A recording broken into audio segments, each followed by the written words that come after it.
Hello and welcome back to Bits and Bobs. Today's video is all about the 1960 halfpenny from the reign of Queen Elizabeth II, the coin we can see on screen now. I'll first go through the design of the coin and then move on to the facts and figures. So here is the reverse design, and it was done by Humphrey Paget. You can see his initials there, HP, behind the boat. The boat, or the ship, or the galleon, is the main design here. We have the Golden Hind featured here, which is the flagship of Sir Francis Drake's fleet, with masts all down and flag sailing in the wind with a rough sea below. So a very cool design, capturing motion and action within the design. Below it, we have the date there, 1960, of course the year it was struck. And then to the top of the coin, we can see in capitals the words halfpenny, of course giving us the value or denomination of half a penny. As well, you can see small teeth, milling or beads around the rim, and these are there to add some extra design detail security, as it'd be hard to forge a coin with such intricate details for forgers looking to make their own halfpennies, of course illegal to do. Now here you can see the obverse with a portrait of a young Queen Elizabeth II. This in fact is her first portrait, and it was done by Mary Gillick, seeing her facing to the right with no crown but a laureate in her hair. Now around her you can see a long Latin legend reading Elizabeth II de Gratia Regina FD.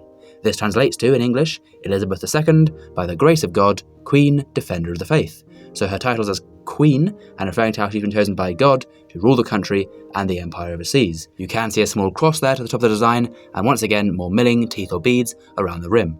So overall a good design of the coin, and we'll now have a look and move on to the facts and figures of the 1960 halfpenny, so let's begin.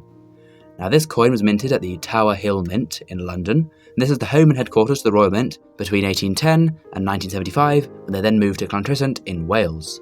The composition of these coins is a bronze alloy, consisting of 97% copper, 2.5% zinc, and 0.5% tin, so three metals used together to alloy in this coin to get the bronze.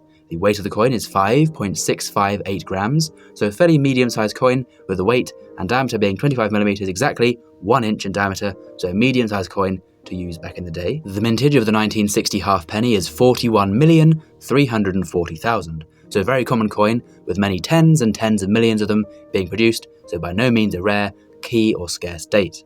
The halfpenny, of course, is worth 1/2 of a penny.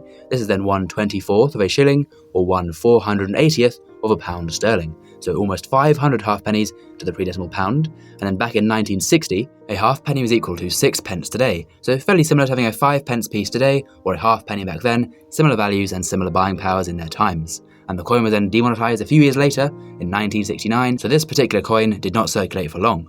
But now then we'll move on to the value of the coin today for a collector looking to buy one. So in a poor condition it will sell for around 10 pence, in fine condition around 65 pence, extremely fine condition around £2, then up to £5 in uncirculated grade. So a very, very cheap coin, even in the highest possible grade, only a fiver, and it can be yours. So a cheap coin, but a good design and some nice history nonetheless, and so of course please do comment down below if you have the 1960 halfpenny within your collection. And as well, of course, please do subscribe to the channel if you've learnt something new and enjoyed. Thank you very much. And of course, thank you as well for watching to the very end. That is much appreciated, and we'll see you again soon for some more coins in the future on Bits and Bobs.